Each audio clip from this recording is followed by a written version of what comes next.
అందరికీ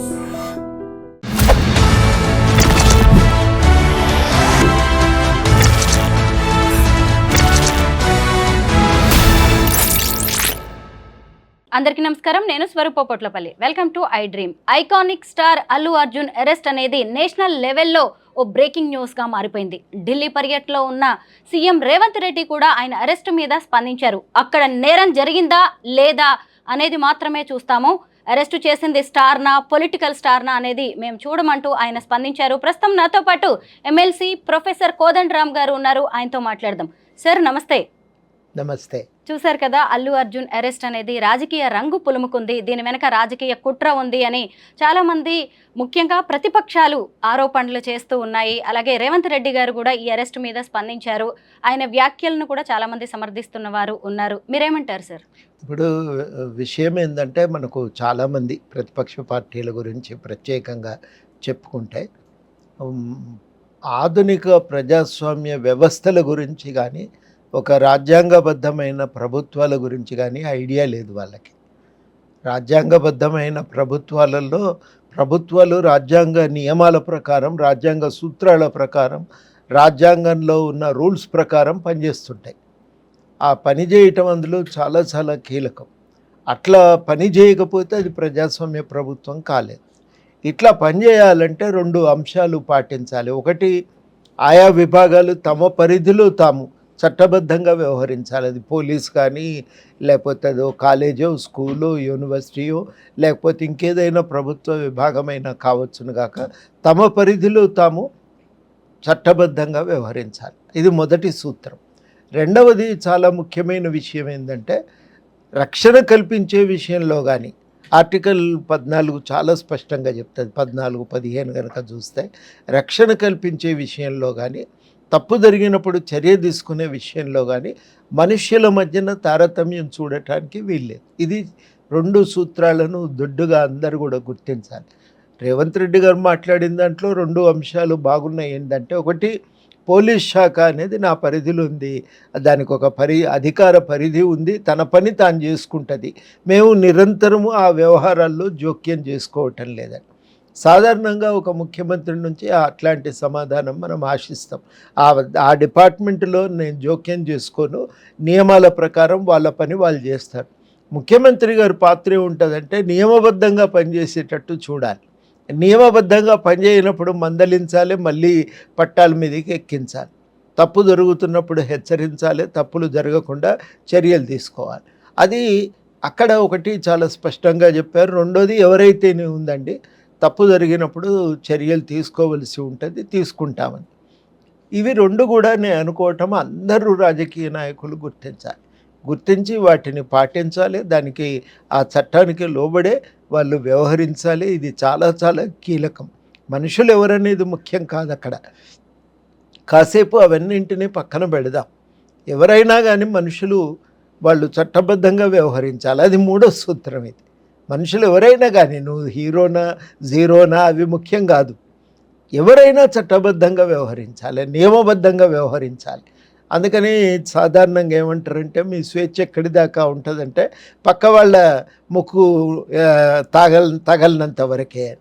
కాబట్టి ఇతరులకు హాని కలిగినప్పుడు ఎవరి మీదైనా చర్యలు తీసుకోక తప్పదు. ఈ విషయంలో మనం కొంత అమెరికా నుంచి నేర్చుకోవాలి. అక్కడ కూడా తప్పులు జరుగుతూ ఉండవచ్చు గాక, కానీ చట్టాన్ని అప్లై చేసేటప్పుడు, వర్తింపజేసేటప్పుడు మాత్రం మినహాయింపులు ఉండవు. ఇది తప్పు జరిగిందంటే ఎవరికైనా ఒకే రకంగా కోర్టులో వాదించుకోండి. అది కాకపోతే కోర్టు తేలుస్తుంది. కోర్టు ఇప్పుడేమో అల్లు అర్జున్ నేరస్తుడని అనటం లేదు, ఆరోపణ ఉంది. ఆ ఆరోపణ ఉంది, కేసు ఉంది. కేసు నేరం జరిగిందా లేదా అని తేల్చవలసింది కోర్టు. అది కోర్టు పరిధిలో ఉన్నది. అది మనం గ్రహించవలసినటువంటి విషయం. నాకు ఈ మేరకు ప్రభుత్వం చేస్తున్నటువంటి చర్యలు, తీసుకున్న చర్యలు కానీ, జరిగిన నిర్ణయాలు కానీ కరెక్ట్గానే ఉన్నాయని నాకు అనిపిస్తున్నది. సార్, ఒకవైపు ఈ అల్లు అర్జున్ని అరెస్ట్ చేసిన తర్వాత రేవంత్ రెడ్డి గారు చేసిన వ్యాఖ్యలు గురించి మనం ఖచ్చితంగా మాట్లాడుకోవాలి సార్. ఎందుకంటే ఆయన చిరంజీవి మా కాంగ్రెస్ పార్టీలో ఉన్నారు, అలాగే అల్లు అర్జున్కి పిల్లనిచ్చిన మామ కూడా నాకు బంధువు అవుతారు అని ఒకవైపు ఇటు నుంచి చెప్తూనే ఇంకొక వైపు కూడా అక్కడ జరిగిన తప్పుని చాలా తీవ్రంగా ఆయన ఖండించడం అనేది జరిగింది. అయితే వీటన్నిటిని బట్టి చూస్తుంటే పుష్పరాజ్ వర్సెస్ రేవంత్ రెడ్డి అనే కామెంట్స్ కూడా వినిపిస్తున్నాయి. దీని మీద మీరేమంటారు? ఇవన్నీ కొంచెం అనవసరమైనటువంటి వ్యాఖ్యలనే నా అభిప్రాయము.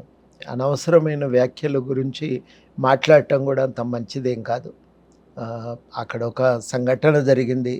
అందులో ఒక పాపం అమాయకురాలైన ఒక మహిళ చనిపోవటమే కాదు, ఆమె కొడుకు కూడా ఇలా ప్రాణాపాయ స్థితిలోనే ఉన్నాడు, చంటి పిల్లగాడు. మరి ఈ స్థితిలో తప్పనిసరిగా ప్రభుత్వము ఘటన నివారించడానికి తాను చర్యలు తీసుకోవాలి. వాళ్ళు ఉచితమని తోచిన చర్యలు వాళ్ళు తీసుకున్నారు.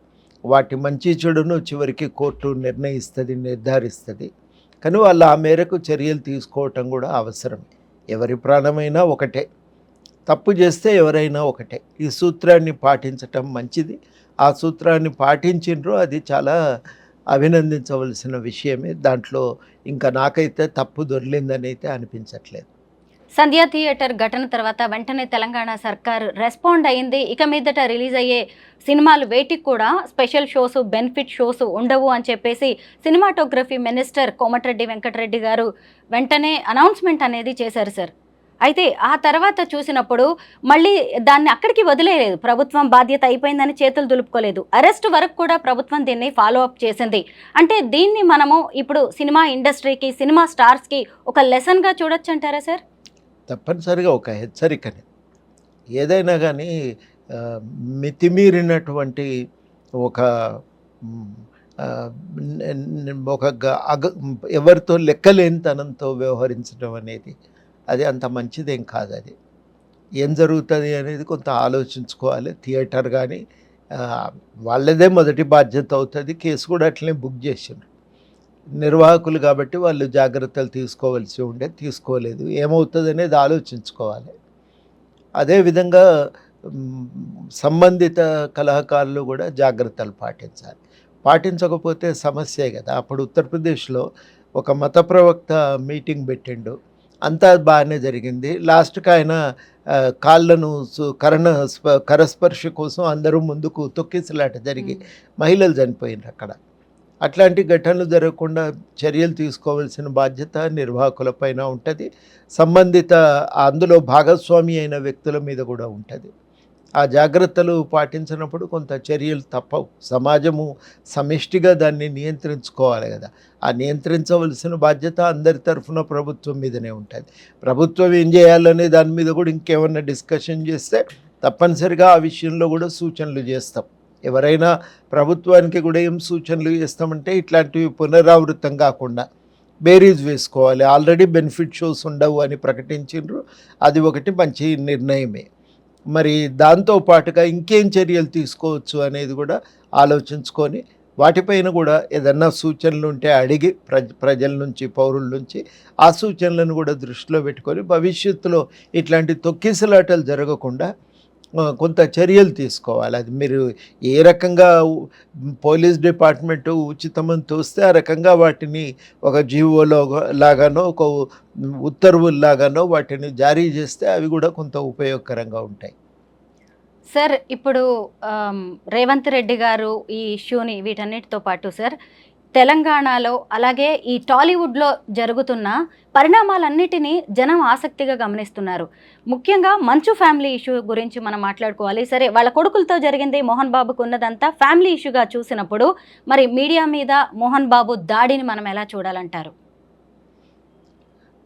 ఒకటి మోహన్ బాబు గారు అంటున్న దాంట్లో ఒక వాస్తవం ఏంటంటే, నా వ్యక్తిగత జీవితంతో మీకేం పని, ఎందుకు జోక్యం చేసుకుంటున్నారు, ఆయనకు అడిగే అధికారం ఉంది, దాంట్లో తప్పు లేదు. తప్పనిసరిగా మీడియాను కూడా హెచ్చరిక చేయవచ్చు. మీరు ఈ పరిధి దాటి నా వ్యవహారాల్లో జోక్యం చేసుకోకండి అని అడగచ్చు. ఎందుకంటే అది అంతర్గత వ్యవహారం. అది దాని గురించి జోక్యం చేసుకోవాల్సిన అవసరమూ లేదు. దాని మేరకు ఆయన కోరిక సమంజసమే, కానీ స్పందించిన తీరు మాత్రం కరెక్ట్ కాదు. అది ఒక అహంభావంతో దాన్ని వచ్చిన రిపోర్టర్ల పట్ల సమాధానం చెప్పండి, దూరం పెట్టండి, మీరు మాట్లాడదలుచుకోలేదు, మీరు అడగద్దు అని చెప్పి కూడా చెప్పచ్చు. ఇవన్నీ మన పరిధిలో, తన పరిధిలో తాను తన ఆ అభిప్రాయాన్ని వ్యక్తం చేసి ఉంటే చాలా బాగుండేది. అది పరిధి దాటి దాడికి దిగటం, పాపం మా జర్నలిస్టు చాలా తీవ్రంగా గాయపడ్డాడు. అంతటి అది అనుచితమైనటువంటి ఘటననే నేనైతే తీవ్రంగా ఖండిస్తున్నా. నా సంపూర్ణమైన సానుభూతి ఆ జర్నలిస్ట్‌కు తెలియజేస్తున్నా. జర్నలిస్టు, మీడియా మిత్రులకు కూడా తెలియజేస్తున్నా. తప్పకుండా అటువంటి వాళ్ళ పట్ల సానుభూతి ఉంటది, సహకారం కూడా ఉంటదని కూడా ఈ సందర్భంగా నేను తెలియజేస్తున్నా. అది అన్యాయం, తప్పే అది. అట్లా దాడి చేయటం కరెక్ట్ కాదు. కాబట్టి దానికి సంబంధించిన చర్యలు తీసుకోవాల్సిందే. మనం ఇవాళ గ్రహించవలసింది ఒకటేనండి, మనం మనుషులుగా అందరం సమానం. కొంత ఎదుటి వ్యక్తుల పట్ల వాళ్ళు ఎవరైనా కులం ఏదైనా కావచ్చు, మతం ఏదైనా కావచ్చు, వాళ్ళ ఆర్థిక స్థితి, హోదా ఏదైనా కావచ్చు, గౌరవించటం నేర్చుకోవాలి. ఆ గౌరవము వాళ్ళ ప్రాణాల పట్ల, వాళ్ళ వ్యక్తిగత స్వేచ్ఛ పట్ల మనకు కూడా కొంత నిబద్ధతతో వ్యవహరించటం, ఇవన్నీ కూడా చాలా చాలా అవసరం. అట్లాంటి లెక్కలేనితనంతో ఎదుటి వాళ్ళను చూడటం అనేదే మంచిది కాదు. అది నా దృష్టిలో ఒక ప్రజాస్వామిక సమాజంలో అది పనికిరానటువంటి పద్ధతి అది. ఆ పద్ధతులను తప్పకుండా అందరం కూడా ఖండించాలి. అట్లాంటి పద్ధతులకు తిలోదకాలు ఇవ్వాల్సినటువంటి బాధ్యత కూడా అందరి మీద ఉంది. నేను ఎమ్మెల్సీ కాబట్టి నేను గొప్ప, నేను ఏదన్నా చేయొచ్చు, ఎస్టీ వాళ్ళంతా నేను చెప్పినట్టు వినాలి, వినకపోతే నేను ఏమైనా చేస్తాను అని అంటే నా తప్పవుతుంది, అది అహంభావం అవుతుంది. అట్లా వ్యవహరించాలని కోరుకోవటం అనేది రాజ్యాంగ విలువలకు, ప్రజాస్వామ్య సూత్రాలకు విరుద్ధమవుతుంది. కాబట్టి ఇవన్నీ జాగ్రత్తలు పాటించటం చాలా కీలకమని నేను భావిస్తాను. ఈ కనీసమైనటువంటి మర్యాదలు మనం పాటించకపోతే తప్పవుతుంది. అమెరికా లాంటి దేశాలలో ఈ విషయాల మీద అక్కడి నాయకులు కానీ, తత్వవేత్తలు కానీ చాలా చర్చ జరిపారు. మనం ఎట్లా వ్యవహరించాలి, ప్రజా జీవితం ఎట్లుండాలి, ప్రజా జీవితంలో బాధ్యత ఎట్లుండాలి మనది ఇతరుల పట్ల, చాలా చర్చ జరిగింది. చాలా వాళ్ళు ఒక అవగాహన ఏర్పరచుకున్నారు. అది నా దృష్టిలో చాలా కీలకం. పక్క దిక్కు చూడరు, ఎదుటి వాళ్ళు ఏం బట్టలు వేసుకున్నారనేది కూడా వాళ్ళు పట్టించుకోరు. ఆ దిక్కు కూడా చూడరు ప్రత్యేకంగా. అట్లాంటి ఒక మనుషుల పట్ల ఒక గౌరవభావం అనేది పెంపొందించుకోవటం చాలా అవసరం. ఏహ్యభావంతో ఎదుటి వాళ్ళ పట్ల వ్యవహరించటం అస్సలు మంచిది కాదు. ఇది నేను అనుకోవటం మన అందరం కూడా కొంత ఇంగ్లీష్లో హ్యూమిలిటీ అంటాం కదా, ఒక గౌరవభావంతో గౌరవించటం, ఎదుటి వాళ్ళను గౌరవభావంతో వ్యవహరించటం, అది చాలా కీలకం. సార్, ఏడాది పాలన గడిచింది కాంగ్రెస్ ప్రభుత్వానిది. అయితే ఈ మధ్య కాలంలో బాగా న్యూస్లోకి వచ్చిన కొన్ని అంశాల గురించి మనం మాట్లాడుకోవాల్సిందే. ఇటీవల రేవంత్ రెడ్డి గారు ఆవిష్కరించిన తెలంగాణ తల్లిని కాంగ్రెస్ తల్లిగా ప్రతిపక్షాలు అభివర్ణిస్తున్నాయి. ఈమెని తెలంగాణ తల్లిగా మేము ఒప్పుకునే ప్రసక్తే లేదు అంటున్నారు. గత కొన్నేళ్లుగా తెలంగాణ తల్లి అంటూ ఒక విగ్రహం, ఒక రూపం అలవాటు పడిన తర్వాత ఇప్పుడు మళ్ళీ ఆమెను మార్చాల్సిన అవసరం ఏమొచ్చిందంటారు? అంటే తెరాస ఏందంటే అధికారంలోకి వచ్చినాక ఇంకేం తెలంగాణ అన్నారు వాళ్ళు. ఇంకా మాకు తెలంగాణతో సంబంధం లేదు, ఈ చరిత్రతో సంబంధం లేదు, ఈ ఉద్యమంతో సంబంధం లేదు, ఇక్కడ విలువలతో సంబంధం లేదు అన్నట్టుగా వాళ్ళు వ్యవహరించారు. కాబట్టి తెలంగాణ ఉద్యమ ఘట్టాలను గుర్తు చేసుకునే ప్రయత్నం, తెలంగాణ ఉద్యమం కోసం పోరాడి దాంట్లో భాగస్వాములై అనేక రకాలుగా త్యాగాలు చేసినటువంటి వాళ్ళను లెక్క చేయలేదు, అమరులను లెక్క చేయలేదు, ఎవరిని పట్టించుకోలేదు. ఇంకా తెలంగాణ అంటే అయిపోయింది కదా, అయిపోయింది, తెలంగాణ వచ్చేసింది. ఇవాళ వచ్చిన తర్వాత ఇంకా తెలంగాణకు సంబంధించిన ప్రస్తావనే అవసరం లేదనే ధోరణితో వాళ్ళు వ్యవహరించింది, దాన్ని వదిలిపెట్టిండ్రు. ఆ ధోరణి వల్లనే ఏం జరిగిందంటే వాళ్ళు మళ్ళీ ఇంకా తెలంగాణ తల్లి అనే దాని గురించి ప్రస్తావన కూడా చేయలేదు. అసలు తెలంగాణ రాకముందు నుంచే మెల్లమెల్లగా విగ్రహాల ఏర్పాటు కూడా జరగలే. దానికి 2 కారణాలు ఉన్నాయి. ఒకటి ఏంటంటే అప్పటికి మొదట వచ్చినటువంటి తెలంగాణ తల్లి భావన గురించి మొదట మాట్లాడింది కేసీఆర్ గారు. అయినా మాకు మీరు సవతి తల్లే కానీ ఈ ఉమ్మడి రాష్ట్రంలో ఉన్న తెలుగు తల్లి మా తల్లి కాదు, మా తల్లి తెలంగాణ తల్లి అని ప్రకటించారు కూడా. ప్రకటించిన తర్వాత ఏం జరిగిందంటే తెలంగాణలో అవును కదా అని చాలామంది అనుకున్నాక తెలంగాణ తల్లికి రూపం ఇచ్చే ప్రయత్నం జరిగింది. నిర్మల్లో ఉంటారు చారి గారు, వారు దానికి ఒక తొలి రూపం ఇచ్చే ప్రయత్నం చేశారు. అట్లాగే ఇంకా కొంతమంది కళాకారులు కూడా దానికి ఓ రూపం ఇచ్చే ప్రయత్నం చేశారు. ఈ రూపం మామూలుగా తెలంగాణ గ్రామీణ వనితలాగా ఉండే. చేతిలో వరికంకులు పట్టుకొని మామూలు వస్త్రధారణ కూడా సాధారణ మహిళల వస్త్రధారణ లాగానే ఉండేది. మరి తల్లి అంటే ఇట్లెట్లుంటుంది, దేవతా రూపం ఉండాలి అని దానికి కేసీఆర్ గారు దేవతా రూపంలోకి తీసుకొచ్చి కిరీటాలు, వజ్ర వైఢూర్యాలతో కూడినటువంటి నగలు, ఆభరణాలు ఇవన్నీ కూడా దానికి తొడిగిన్రు. ఆ తొడిగిన తర్వాత అది ఎందుకో అంతగా జనాలకు రుచించలేదు. రుచించకపోవటం వల్ల అప్పటి వరకు పెట్టిన విగ్రహాలే తప్ప గాని, ఆ ఆదరణ నుంచి దాన్ని ఇంక మళ్ళా ఆ ఉద్యమ కాలంలో పెట్టినవి తప్ప మళ్ళీ పెట్టే ప్రయత్నం కూడా చేయలే. తెలంగాణ వచ్చినాక ఏందంటే, ఎప్పుడైతే తెలంగాణ ప్రతీకలను రూపుదిద్దుకోవాల్సిన అవసరం ఏర్పడ్డదో, అప్పుడు ఇంకా కేసీఆర్ ప్రభుత్వం ఇంక నాకు తెలంగాణతో సంబంధం లేదు అనుకున్నారు కాబట్టి వాటిని వదిలిపెట్టిండ్రు తెలంగాణ ప్రతీకల్ని. దీనికి అబ్రివేషన్ ఎట్లా వాడాలి, టీఎస్ అనాలా, టీజీ అనాలా? అప్పటి వరకు టీజీ అనుకున్నాం అందరం, సడన్గా టీఎస్ అని మార్చిండ్రు. తెలంగాణ గేయం అప్పటికి ప్రతి ఊళ్ళో, స్కూల్లో, ప్రతి కూడల్లో పాడుకుంటున్న సమయం అది. ఆఫీసుల్లో ఆ పాటను సడన్గా దాన్ని వదులుకున్నారు. అదేవిధంగా తెలంగాణ తల్లికి సంబంధించిన విషయంపై చర్చ జరిపి ఒక అధికారికమైనటువంటి రూపాన్ని కూడా తీసుకొచ్చే ప్రయత్నం చేయలేదు. అందువల్ల ఏమైపోయిందంటే అది కనుమరుగైంది. ఇవాళ వచ్చి మళ్ళా మేము తెలంగాణ తల్లి అని మాట్లాడితే, ఇక ఒక దశ దాటినాకనైతే టీఆర్ఎస్ తన పేరులో నుంచే తెలంగాణను తొలగించుకున్నది. మాది భారత రాష్ట్ర సమితి అని ప్రకటించుకున్నది. అట్లా ప్రకటించుకోవటం కూడా అన్యాయం కదా. తెలంగాణ అనేది నీకు అస్తిత్వాన్ని ఇచ్చింది, గుర్తింపునిచ్చింది. ఆ పేరులో నుంచే తెలంగాణ తీసేసుకొని తెలంగాణకు అనే పదానికి పూర్తిగా సంబంధాలు తెగదెంపులు చేసుకున్నాక ఇక మీరు ఎక్కడ పట్టించుకున్నారు? దేన్ని పట్టించుకోలే.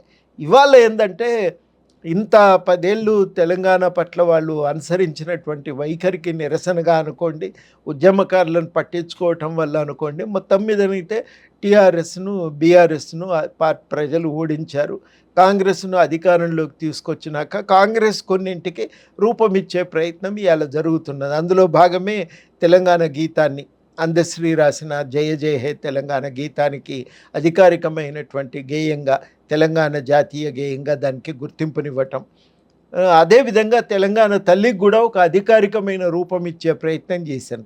అప్పటి వరకు దానికి ఒక తుది నిర్ణయం అనేది జరగలేదు. ఆ టీఆర్ఎస్ వాళ్ళు డిజైన్ చేసిండ్రు, అందరూ ఇక సరే ఒకటి ఉండనీలే అని దాన్నే ప్రతీకగా వాడుకున్నారు. కానీ అది తర్వాత మిగల్లే. అది తర్వాత పోయింది. అది పోయిన తర్వాత వాళ్ళు కొత్తగా మళ్ళీ తయారు చేస్తున్నప్పుడు సహజంగానే బీఆర్ఎస్ వాళ్ళు ఏం చేశారు, బీఆర్ఎస్ వాళ్ళు కూడా దానికి తుది రూపం ఇవ్వలే కాబట్టి ఇవాళ కాంగ్రెస్ తుది రూపం ఇచ్చే ప్రయత్నం చేస్తున్నప్పుడు సహజంగానే అప్పుడు ఉన్న భిన్నమైనటువంటి రూపాల్లో దేన్నో ఒక దాన్ని ఎంచుకోవాలి కదా. మొట్టమొదట ఉన్న సాధారణ వనిత రూపాన్ని మళ్ళీ పెంపొందించి వాళ్ళ మన ముందు ఉన్న విగ్రహాన్ని తీసుకొచ్చింది. ప్రతి విగ్రహం అది కాంగ్రెస్ విగ్రహం, కాంగ్రెస్ తల్లి అనటం కూడా అది అపహాస్యం చేయటం తప్ప మరొకటి కాదు. ఇవాళ చాలా కీలకంగా ఆ విగ్రహాన్ని, కాకపోతే ఇంకొంత చర్చ పెడితే ఇంకా బాగుండేది. అది ఆ విషయాన్ని పక్కన పెడితే నాకు దాని పట్ల భిన్నాభిప్రాయాలు ఏమీ లేవు. ఎందుకంటే సాధారణ ఇది తల్లే కానీ దేవతామూర్తి కాదు. దేవతామూర్తి విగ్రహం అయితే ఎట్లా గీసుకోవాలి, దాని మీద అభిప్రాయాలు వేరే ఉంటాయి. ఈ తెలంగాణ తల్లి ప్రజలకు సంబంధించిన ఒక వ్యక్తి, ఆత్మీయతను ప్రదర్శించే విధంగానే ఉండాలి, ఒక ప్రేమాభిమానాలను విరజిమ్తున్నట్టుగానే ఉండాలి. కాబట్టి దానికి తగ్గట్టుగానే దానికి ఒక రూపం ఇచ్చిండ్రు. దాన్ని ఇవాళ నేను అనుకోవటం, దాన్ని ఆ రకంగా చూడటం కరెక్ట్ కాదు. ఇది సాధారణంగా మనం నిత్య జీవితంలో మనం చూస్తున్న కొంత హుందాగా ఉండే మా అమ్మలో, పెద్దమ్మలో ఉంటారు కదా, అట్లాంటి వాళ్ళలాగానే కనబడుతున్నది అనేది ఒక తాదాత్మ్యత చెందటానికి ఒక అవకాశం కలుగుతూ ఉన్నది. కాబట్టి ఇది తప్పనిసరిగా ఇది బాగుంది. దీని విషయంలో ఇంకా భిన్నాభిప్రాయాలు అవసరం లేదని చెప్పి నేను భావిస్తూ. ప్రొఫెసర్ కోదండరామ్ గారు అంటే ప్రజా గొంతుక, ప్రజలకు ఏం కావాలో మీకు తెలుసు. సరే, లగచర్ల ఇన్సిడెంట్లో రైతులను అరెస్ట్ చేసి ఇప్పుడు జైళ్లలో పెట్టడాన్ని మనం ఎలా చూడాలి? అంటే ఈ ఫార్మా ఇండస్ట్రియల్ కారిడార్ ఏర్పాటు విషయంలో రేవంత్ సర్కార్ సరిగ్గా హ్యాండిల్ చేయలేకపోయిందంటారా ఈ ఇష్యూని? ముందే కొంత జాగ్రత్త పడాల్సి. గవర్నమెంట్ మామూలుగా ఒక నిరసన తలెత్తుతున్నది అనుకుంటే అర్థం చేసుకోవాలి. అర్థం చేసుకొని దాన్ని జాగ్రత్తగా దాన్ని ముందులోనే ఆదిలోనే దాన్ని తలెత్తకుండా చూడాలి. అయితే ఇక్కడ బీఆర్ఎస్ చేసిన ఒక పెద్ద తప్పిదం ఏందంటే, మీరు కనుక చూస్తే ఆహ్, నిర్మల్ దగ్గర గూడా మరి అక్కడ ఒక ఇథనాల్ ఫ్యాక్టరీ కోసము వె ప్రభుత్వం అక్కడ కొంతమంది ప్రైవేటు వ్యక్తులు ప్రయత్నం చేస్తుంటే స్థానిక ప్రజలు నిరసన తెలిపారు ఇథనాల్ ఫ్యాక్టరీకి వ్యతిరేకంగా. మరి అక్కడ నిరసనకు, ఇక్కడి నిరసనకు తేడా ఉంది. అది ప్రజలు తమకు తాముగా నిర్వహించిన ఆందోళన. శాంతియుతంగా చేసింది. చిన్న చిన్న ఘటనలు ఉంటాయి. నలుగురు కూడి ఒక ఉద్రేకాలు ఉన్నప్పుడు చిన్న చిన్న ఘటనలు, తోపులాటలు ఉంటాయి కానీ అది శాంతియుతంగా జరిగిన ఆందోళన. ఆ శాంతియుతంగా జరిగిన ఆందోళన, ఇక్కడ లగచర్లలో జరిగిన ఆందోళన తేడా ఉంది. అక్కడ వాళ్ళు అధికారులతో చర్చలు జరిపారు, సంప్రదింపులు జరిగాయి. ఫైనల్‌గా ఒక నిర్ణయానికి కూడా రావటం జరిగింది. ఇక్కడ ఏం జరిగిందంటే వచ్చిన కలెక్టర్‌తో మాట్లాడి ఉండాల్సింది. మీద పడి దాడి చేయటం అనేది కరెక్ట్ కాదు. అది నా దృష్టిలో తప్పు. కానీ భూసేకరణ అనేది ఒక సమస్యాత్మకమైన విషయం. ప్రభుత్వాలు దాని గురించి ఆలోచించాలి. అయితే బీఆర్ఎస్‌కి ఆ నైతిక అర్హత లేదు. 2,00,000 ఎకరాలు సేకరించి మనుషులు మాట్లాడితే కూడా నిరసన తెలిపితే కూడా సహించని వాళ్ళు. మల్లన్న సాగర్‌లోనైతే మేము రోడ్డెక్కి నిరసన తెలుపుతామంటే మీదబడి కొట్టిన తీరైతే నిజంగా ఎంత బాధ కలిగిస్తుందో. ఒక వ్యక్తి కొంచెం ఆయన మనిషి ఎత్తుగా ఉంటాడు, కొంచెం లావుగా ఉంటాడు, ఉరకలేకపోయాడు. ఉరకలేకపోయినందుకు వాళ్ళ దాడికి ఆయనకి ఆయన వాళ్ళ మీద గురిపెట్టి ఆయన మీద దాడి చేశారు. ఇక ఆయన దొరికిండు, చుట్టూ పోలీసులు చేరి లాఠీలతో ఆయనను కొట్టడం ఇవాళటికి కూడా అందరికీ గుర్తుంది.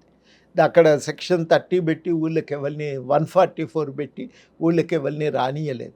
ఇట్లా చాలా చోట్ల అది చేసింది. మేమే పోచమ్మ ఈ కొండ పోచమ్మది అక్కడ అది రిజర్వాయర్ నిర్మాణానికి భూసేకరణ జరుగుతున్నప్పుడు రైతులు అడిగినారు, అసలు ఏంది సార్ భూసేకరణ ఏంది, చట్టం ఏంది అంటే, మమ్మల్ని మేము అప్పుడు రచన ఉండే ఇద్దరం కలిసి వెళ్ళి అక్కడ గ్రామస్తులకు చట్టం గురించి మొత్తం చెప్పి వాళ్ళకున్న అధికారాలు ఏంటి అని వివరించి వస్తుంటే ఆ ఊరికి వెళ్ళినందుకే మమ్మల్ని అరెస్ట్ చేశారు.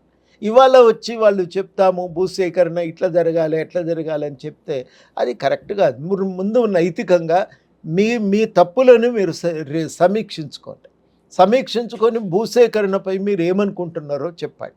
2013 చట్టాన్ని పక్కన పెట్టి 123 జీవో ద్వారా అడ్డగోలుగా భూసేకరణలు చేస్తే హైకోర్టు దాన్ని మొట్టికాయలేసి వాటిని తప్పుపట్టింది. ఆ తర్వాత జరిగింది ఏంటంటే 2013 చట్టానికి సవరణ చేసిండ్రు 16లో.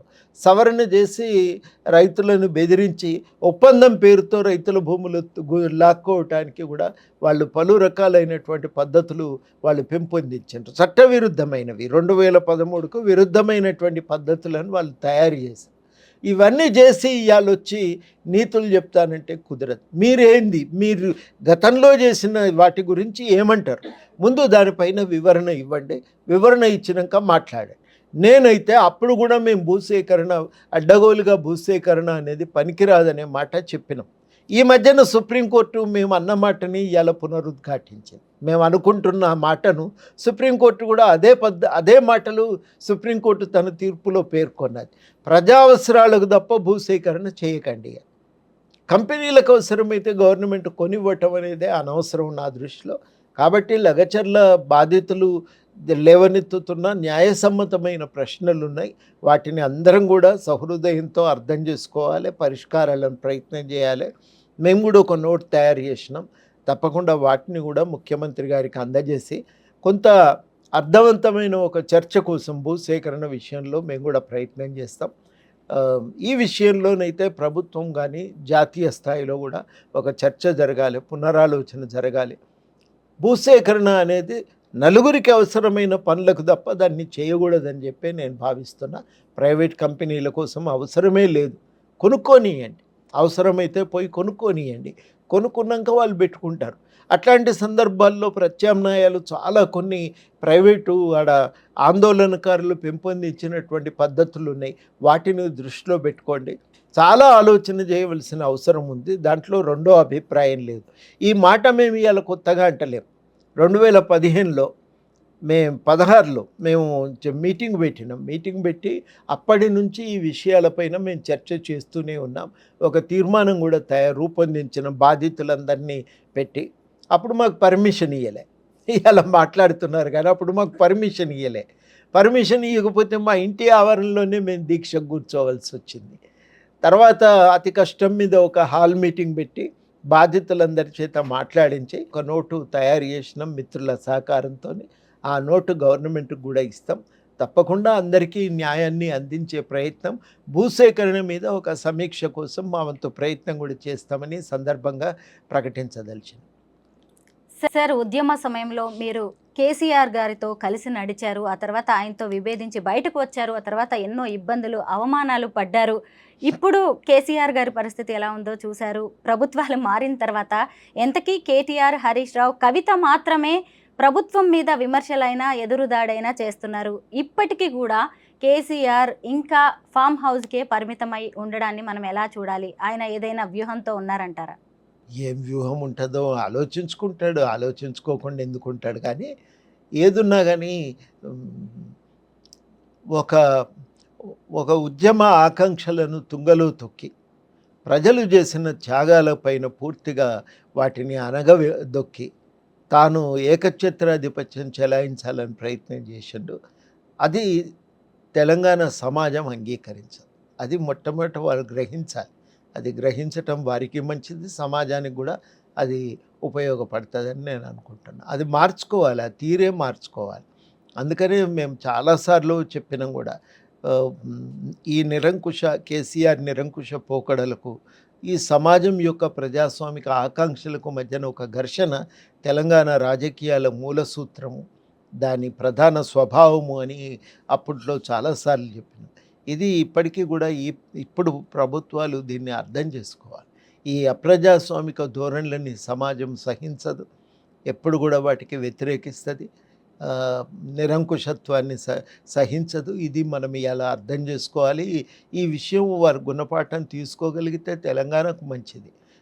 గుణపాఠం తీసుకోకపోతే ఆయనే వ్యక్తిగతంగా నష్టపోతాడు. జరిగిన తప్పుకు మూల కారణం వారి నిరంకుశ పోకళ్ళు అనేది తెలుసుకుంటే, గ్రహిస్తే మంచిది. ప్రొఫెసర్ కోదండరామ్ గారు ఇప్పుడు ఒక ఎమ్మెల్సీ. ఆయన ఒక కారు కొనుక్కుంటే కూడా ఎందుకు ఇంత ఇష్యూ చేస్తున్నారు? అయితే అండి, వ్యక్తిగతంగా సామాజిక జీవితంలో ఉన్నాక వ్యక్తులు నిశితంగా చూస్తారు. ఏ చిన్న అడుగు వేసినా దాని మీద వ్యాఖ్యానాలు చేస్తుంటారు. కొన్ని మంచివి ఉంటాయి, కొన్ని చెడ్డవి ఉంటాయి. ఇది కారు విషయంలో వచ్చిన వ్యాఖ్యానాలు అనవసరం. మా వాళ్ళు కూడా మిత్రులు తప్పు చేసిండ్రు. అవి ఫోటోలు సోషల్ మీడియాలో పెట్టవలసినవి కావు. మనం ప్రపంచానికి మన వ్యక్తిగత జీవితం అంతా పరిచి చూపించాల్సిన అవసరం లేదు. వ్యక్తిగత జీవితమే. అది నాకు నచ్చి ఓ గుడికి పోయి మొక్కుతా, అవన్నీ అవసరం లేదు. ఫోటోలు మీడియాలో రావాల్సిన అవసరం లేదు. కానీ పబ్లిక్ జీవితంలో సమస్యల మీద మనం ఏమనుకుంటున్నాం, ఏం చేస్తున్నాం, సామాజిక జీవితంలో ఎట్లా వ్యవహరిస్తున్నాం అనేది గీత సన్నడిదైనప్పటికీ కూడా దాన్ని గుర్తించడం చాలా కీలకం. అట్లా గుర్తించకపోవటం వల్ల ఇబ్బందులు వస్తుంటాయి. ఇబ్బంది కొంత అనిపిస్తుంది కదా, అనవసరం అలా పెట్టుడెందుకు, మళ్ళీ ఎన్ని ఇబ్బందులు పడాలి ఎందుకు అని. అది తప్పే. ముందే నేను జాగ్రత్త పడితే ఈ సమస్య వచ్చేది కాదు. కాకపోతే ఏంటంటే ఇట్లాంటి వ్యక్తిగత అంశాలన్నింటి మీద వ్యాఖ్యానించడం కూడా అనవసరం. ఎవరైనా మనం జేబులు కొట్టి పట్టుకొని వచ్చి చేస్తే అది తప్పు. కానీ ఎక్కడో లోన్ తీసుకుంటాము, వెహికల్ కొనుక్కునేటప్పుడు కొంత ఎక్కువ తిరగాల్సి వస్తుంది. కాబట్టి వయసు రీత్యా మనకు కొంత సౌకర్యంగా ఉండేది ఉన్నంతలో, మనకు లగ్జరీ కాకపోయినా సౌకర్యంగా ఉండేది తీసుకుంటాం కదా. అదే. కాంగ్రెస్ ఏడాది పాలన ఎలా ఉంది? సీఎంగా రేవంత్ రెడ్డి గారికి ఎన్ని మార్క్స్ వేస్తారు? మార్కులు అనేది ఒక నిరంతరం జరిగే దాంట్లో, మనం ఎప్పుడు కూడా ఒక నిరంతరం సాగే ప్రక్రియలో ఎప్పుడు కూడా దానికి ఇది తుది, ఇంకా ఇది ఫైనల్ జరిగిపోయింది అనుకుంటే అప్పుడు మార్కులు వేయొస్తాం. నిరంతరము అంటే దీనికి కూడా కంటిన్యూస్ ఎవాల్యుయేషన్ అనే పద్ధతి ఉంది. అంటే ఎప్పటికప్పుడు నీ పెర్ఫార్మెన్స్ ఎట్లా ఉంది అని అప్పుడు వేయాలంటే ఏంటంటే గతంతో పోల్చాలి. మామూలుగా పరీక్షల్లో అయితేనేమో ఆఖరికి ఏం జరిగింది, నువ్వేం రాసినావు అనేది ఒకటే ప్రమాణం. కంటిన్యూస్ ఎవాల్యుయేషన్లో 5 ఏళ్ళు రాస్తూనే ఇదివరకు ఉండాలి. ఏముంది, ఇప్పుడు ఏం జరిగింది అనేది చూస్తాం. ఆ రకంగా గత ప్రభుత్వంతో పోలిస్తే ఇది చాలా బాగుంది. దాంట్లో ఏమీ అనుమానం లేదు. నిరంకుశ పోకడలు లేవు. మంత్రులు అందుబాటులో ఉన్నారు. ప్రజలు కూడా కష్ట సుఖాలు చెప్పుకోవటానికి అక్కడ అవకాశం ఉంది. ఏం లేకపోయినా అక్కడ మన ఫులే భవన్కు వెళ్తే అక్కడ చాలా అద్భుతంగా మంగళ శుక్రవారాలు తమ సమస్యల మీద చెప్పుకుంటే అక్కడ చిన్నారెడ్డి గారు కూడా చాలా ఓపికగా వింటున్నారు. వారు అధికారి, ఐఏఎస్ అధికారి దివ్య గారు కూడా చాలా చక్కటి స్పందన ఇస్తున్నారు, ఉంది కాబట్టి వారి నుంచి. కాబట్టి అట్లాంటి అవకాశం ఉంది. మరి ప్రతి దగ్గర వచ్చి మన మాటల మీద, వ్యక్తిగత జీవితం మీద నిఘా లేదు. పోలీసులు వెంటబడతలేరు. ఈ సెల్ ఫోన్లను వినేవాళ్ళు కూడా లేరు. ఇప్పుడు కొంత ప్రశాంతంగా లేవంటారు. లేవు, ప్రశాంతంగా ఉంది. కొన్ని పనులు బాగానే జరుగుతున్నాయి. రుణమాఫీ చేయటం కష్టమైనదే, భారంతో ఆర్థిక భారమైందే. అయినప్పటికీ కూడా రుణమాఫీ చేసిండ్రు. విద్య మీద దృష్టి పెడుతుండ్రు. టీచర్ల సమస్యలను పరిష్కరించకుండా విద్యారంగం ముందుకు పోదు అని ముందు వాళ్ళ సమస్యలను పరిష్కరించి విద్యారంగాన్ని ముందుకు తీసుకెళ్లే ప్రయత్నం చేస్తున్నారు. కొంత ప్రజల సమస్యల మీద దృష్టి పెట్టిండ్రు. బాగానే 500 రూపాయల బోనస్ ఇచ్చిండ్రు. ఉచితంగా మహిళకు బస్సు సౌకర్యం చాలా సాహసంగా, వాళ్ళ ఆడవాళ్ళకేంది ఇచ్చేది అంటారు మనోళ్ళు, కానీ అయినా కానీ ఆడవాళ్లకు ఉచిత బస్సు సౌకర్యం ఇచ్చిండ్రు. చాలా లాభం జరుగుతున్న పనులు చాలా జరిగినాయి. ఇంకా చేయవలసినవి చాలా ఉన్నాయి. మరొక సంవత్సరం పోయినప్పుడు ఏం చేస్తామంటే ఈ 1 ఇయర్తో పోల్చి చూసుకుంటాం. అప్పుడు ఆ ఎవాల్యుయేషన్ ఈ 1 ఇయర్ కంటే అది ఎంత మెరుగైంది అనేది, లేకపోతే ఇంకా ఏదన్నా సమస్యల్లో ఉందా ఏదన్నా ప్రభుత్వం అనేది చూసుకుంటాం. కాబట్టి అట్లా బేరీజ్ వేసుకుంటాం. థ్యాంక్ యూ సార్, చాలా మంచి విషయాలు చెప్పారు మాకు.